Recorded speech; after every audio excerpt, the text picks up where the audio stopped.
रोज़न में गज़ल पेश खिदमत है। शायर हैं इब्ने इंशा।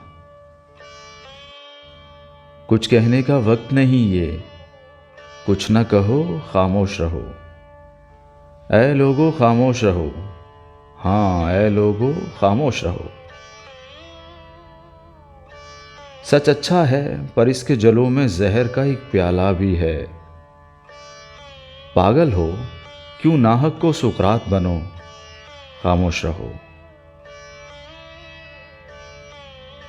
उनका ये कहना सूरज ही धरती के फेरे करता है। सर आंखों पर सूरज ही को घूमने दो, खामोश रहो। महबस में कुछ हब्स है और जंजीर का आहन चुभता है।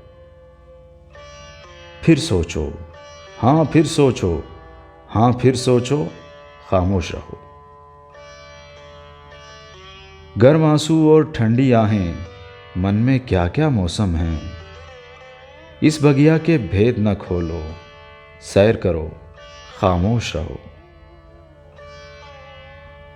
आंखें मूंद किनारे बैठो, मन के रखो बंद किवाड़।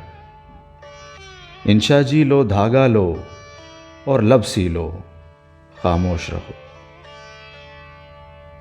कुछ कहने का वक्त नहीं ये, कुछ ना कहो खामोश रहो। ऐ लोगो खामोश रहो, हाँ ऐ लोगो खामोश रहो।